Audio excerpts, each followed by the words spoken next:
Madame, Monsieur, bonsoir. Voici les titres du journal. Mal géré, l'échec laisse parfois des conséquences désastreuses. Les résultats du bac sont connus depuis hier à la suite du BEPC. Tous les candidats n'ont pas pu tirer leur épingle du jeu. Comment gérer l'échec à un examen? On en parle. 20% des jeunes sont non scolarisés, sans emploi et ni formation dans le monde. Les Nations Unies appellent à réimaginer les compétences des jeunes après la pandémie de Covid-19.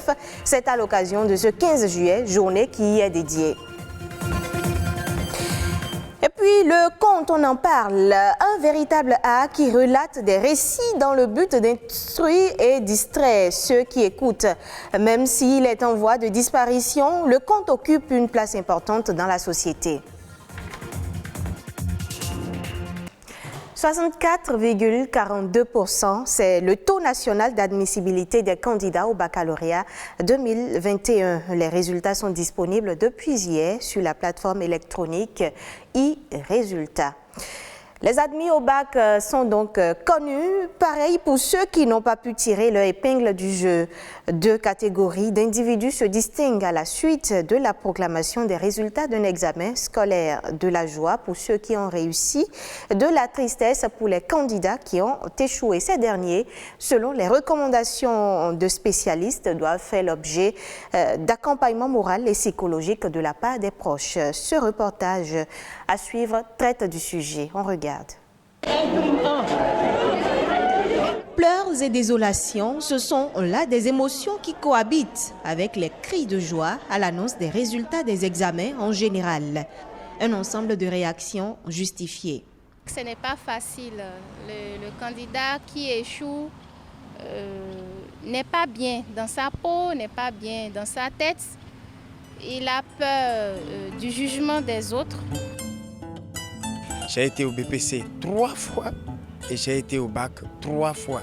Et il m'a fallu la perspicacité, la témérité pour toucher du doigt le bout du tunnel.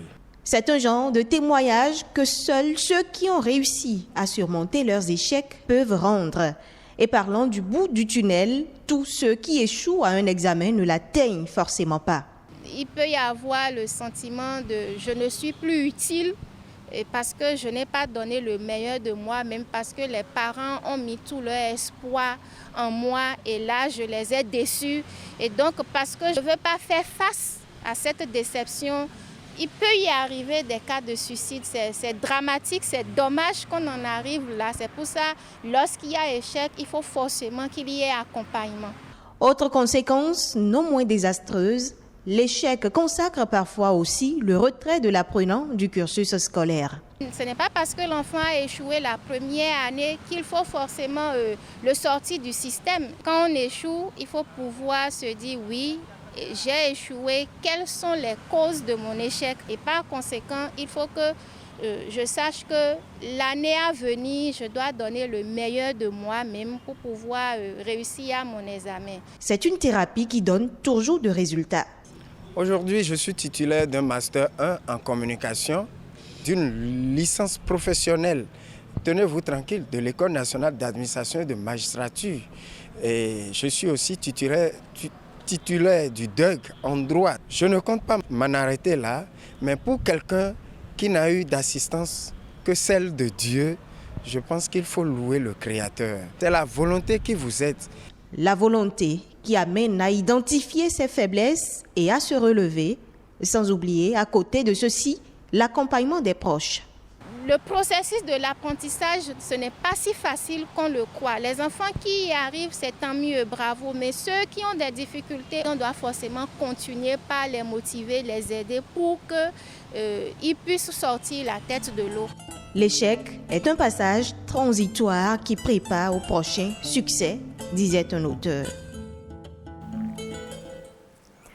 À l'échelle mondiale, 20% des jeunes sont non scolarisés, sans emploi ni formation, parmi lesquels 3 cas sont des filles.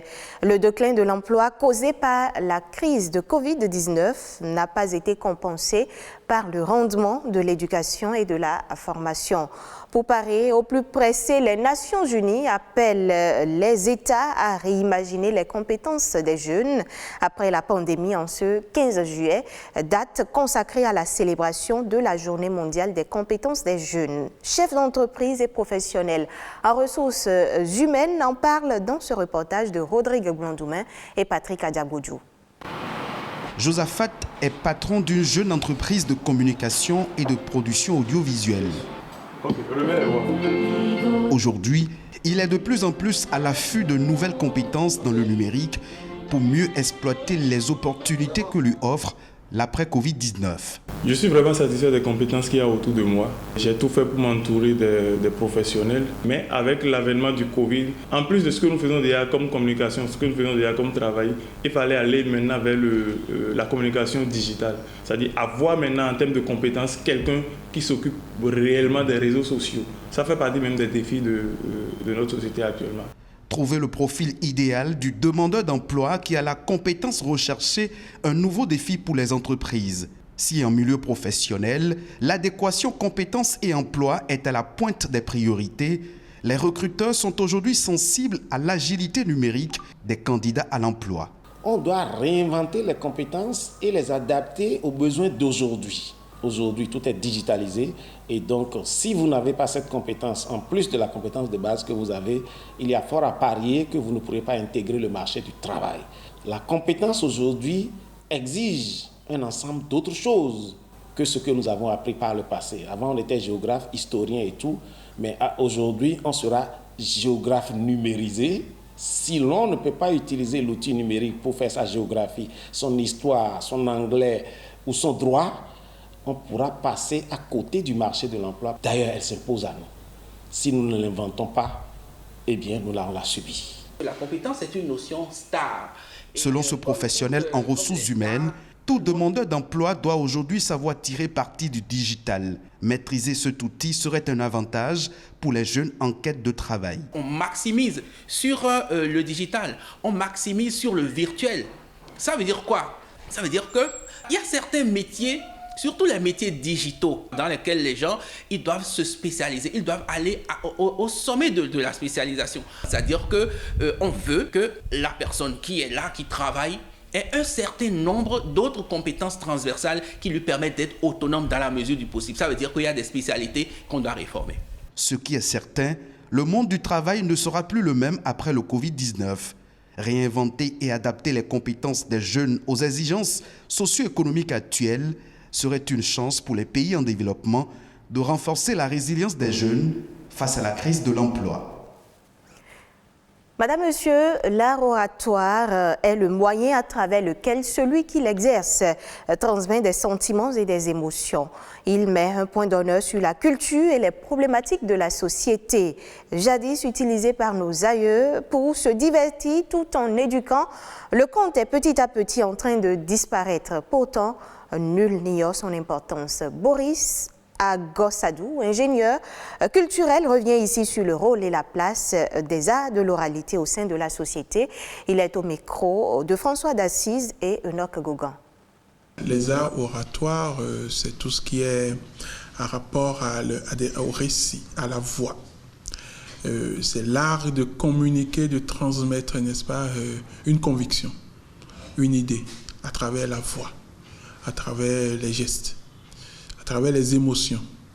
Après, la colonisation faisant son chemin, Senghor, principalement, et toute une catégorie d'écrivains ont connu l'écriture. Et ceux-là étaient les pionniers de la vraie oralité.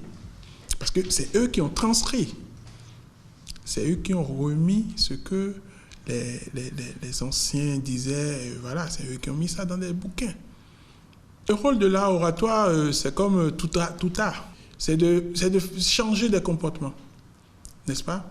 De décider, de permettre, n'est-ce pas, à ceux qui peuvent décider de décider.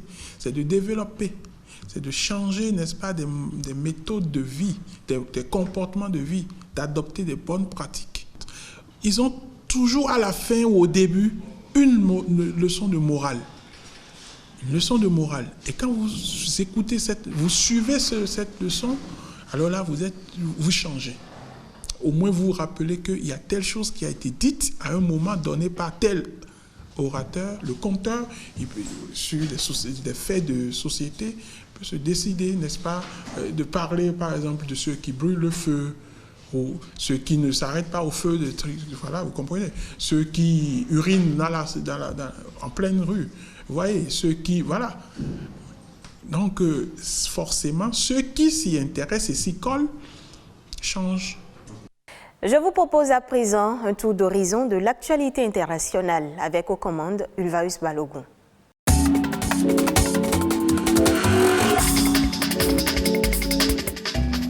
L'Organisation mondiale de la santé note une baisse de la couverture vaccinale de 86 à 83%. Concrètement, il ressort selon l'organisation que 23 millions d'enfants dans le monde n'ont pas reçu les vaccins de base et que 17 millions d'entre eux n'en ont même reçu aucune. Parmi les raisons qui expliquent cette baisse, il y a la crainte de certaines familles qui ne voulaient pas se rendre dans des centres de santé de peur d'être contaminées par le Covid-19, ainsi que les perturbations des services de santé liées à la pandémie. C'est un retour 10 ans en arrière, déplore la responsable du département vaccination à l'OMS, Kate O'Brien. Et puis en France, les organisations professionnelles s'inquiètent de la baisse de la fréquentation des bars et restaurants, des centres commerciaux, des cinémas et des lieux de détente. Une baisse qui pourrait être induite par la généralisation du pass sanitaire d'ici début août. Mais à en croire le gouverneur de la Banque de France, cette généralisation ne menace pas la croissance. L'extension du pass sanitaire, si elle entraîne une extension de la vaccination, devrait même plutôt consolider la croissance, a-t-il déclaré en rassurant les organisations professionnelles de ce que la vaccination est la meilleure protection non seulement de la santé, mais aussi des emplois. Fin des voitures à essence, taxe kérosène dans le secteur aérien, taxation des importations, réforme du marché du carbone. Bruxelles a dévoilé mercredi 14 juillet son projet pour décarboner son économie et son dispositif législatif pour atteindre les objectifs climatiques de l'Union européenne. La Commission européenne a présenté 12 textes dont la finalité est de réduire les émissions de gaz à effet de serre du continent de 55% à l'horizon 2030 par rapport à 1990. Des mesures qui feront l'objet pendant au moins un an de discussions entre eurodéputés et États membres. Avec cette action, l'Europe devient le tout premier continent à présenter une architecture verte complète.